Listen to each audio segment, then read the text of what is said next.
வணக்கம் and welcome to meals and memories.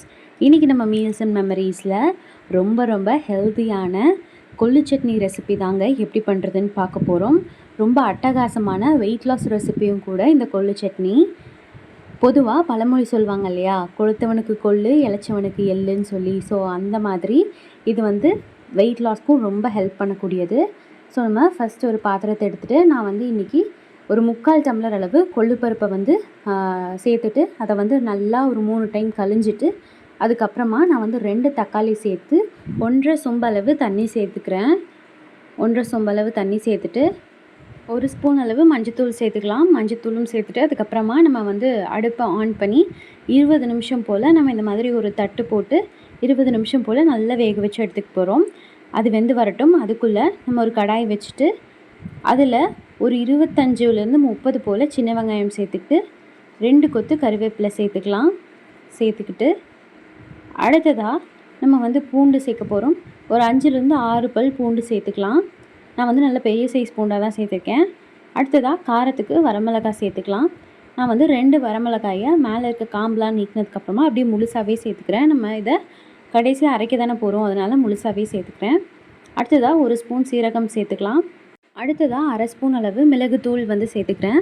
முழு மிளகாய் இருந்ததுன்னா நீங்கள் அதை சேர்த்துக்கோங்க. நான் மிளகுத்தூள் மட்டும் இருந்ததுனால மிளகுத்தூள் சேர்த்துக்கிறேன். நம்ம ஏற்கனவே காரத்துக்கு மிளகாயும் சேர்த்துருக்கோம். ஸோ இதெல்லாம் தகுந்த மாதிரி மிளகுத்தூள் சேர்த்துக்கிட்டு இது வதங்குற அளவுக்கு எண்ணெயும் சேர்த்துக்கலாம் அந்த கடாயிலேயே. அதுக்கப்புறமா அடுப்பு பற்ற வச்சுட்டு நம்ம நல்லா வதக்கி விடணும்.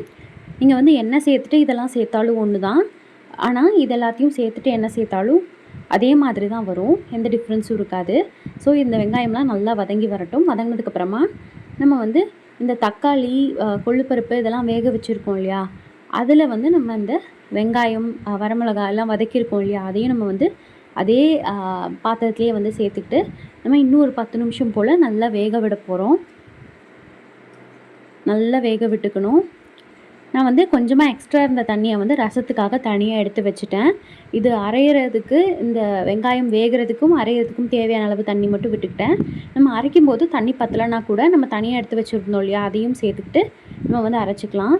இப்போ பாருங்கள், இதில் தண்ணி இருக்குது. ஒரு 10 நிமிஷம் போல் ஆனதுக்கப்புறமா நான் அடுப்பை ஆஃப் பண்ணிவிட்டு நல்லா ஆற வச்சு எடுத்துக்கிட்டேன். இப்போ நம்ம இது எல்லாத்தையும் ஒரு மிக்ஸி ஜாருக்கு மாற்றிக்கலாம். மிக்ஸி ஜாருக்கு மாற்றிட்டு ஏற்கனவே இருக்கிற தண்ணி அந்த குக்கர்லேயே தண்ணி நம்ம தனியாக எடுத்ததுக்கப்புறம் கூட அந்த தண்ணி இருக்கும். அந்த தண்ணியே சேர்த்து ஃபஸ்ட்டு நம்ம அரைச்சிக்கலாம். தண்ணி பத்தலை அப்படின்னா மட்டும் எக்ஸ்ட்ராவாக நம்ம ரசத்துக்கு எடுத்து வச்சுருந்தோம் இல்லையா, அதையும் ஊற்றி நம்ம அரைச்சிக்கலாம். ரசத்துக்கெல்லாம் நீங்கள் எதுவுமே யூஸ் பண்ணலன்னா ஃபுல்லாக சேர்த்து அரைச்சிக்கோங்க. இப்போது நம்ம தேவையான அளவு கல்லுப்பும் சேர்த்துக்கிட்டு நம்ம கொஞ்சமாக அந்த தண்ணி தனியாக எடுத்து வச்ச தண்ணியும் சேர்த்துட்டு நம்ம நல்லா அரைச்சி எடுத்துக்கலாம். நல்ல ஃபைன் பேஸ்ட்டாக அரைச்சி எடுத்துக்கோங்க. இங்கே பாருங்கள், இந்த அளவுக்கு நல்லா அரைச்சி எடுத்துக்கோங்க. இது மேலே உள்ளே ஃபுல்லாக காற்று இருக்குது, அதுதான் மேலே இப்படி இருக்குது. ஸோ இந்த மாதிரி தூக்கி விட்டோம்னா மறுபடியும் உள்ளே போயிடும். உங்களுக்கு எந்த அளவுக்கு திக்காக வேணுமோ அந்த அளவுக்கு திக்காக அரைச்சிக்கோங்க. எங்களுக்கு நல்ல கெட்டி சட்னியாக இருந்தால் தான் பிடிக்கும். உங்களுக்கு கொஞ்சம் தண்ணியாக வேணும்னு நினச்சிங்கன்னா தண்ணியாக கூட அரைச்சிக்கலாம்.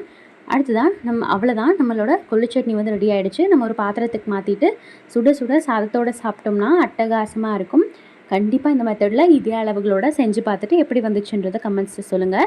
தாளிப்புலாம் எதுவுமே தேவை கிடையாது, ஆப்ஷனல் தான் தாளிப்பு. உங்களுக்கு தேவைப்பட்டால் செஞ்சுக்கோங்க. பட் தாளிப்புலாம் எதுவும் இல்லாமலேயே ரொம்ப அட்டகாசமாக இருக்கும். இந்த ரெசிபி உங்களுக்கு கண்டிப்பாக பிடிச்சிருக்குன்னு நம்புகிறேன். பிடிச்சிருந்துச்சுன்னா இந்த வீடியோக்கு ஒரு லைக் பண்ணிவிட்டு நம்ம சேனல் மீல்ஸ் அண்ட் மெமரிஸை சப்ஸ்கிரைபும் பண்ணிக்கோங்க. டாட்டா பாய்ங்க.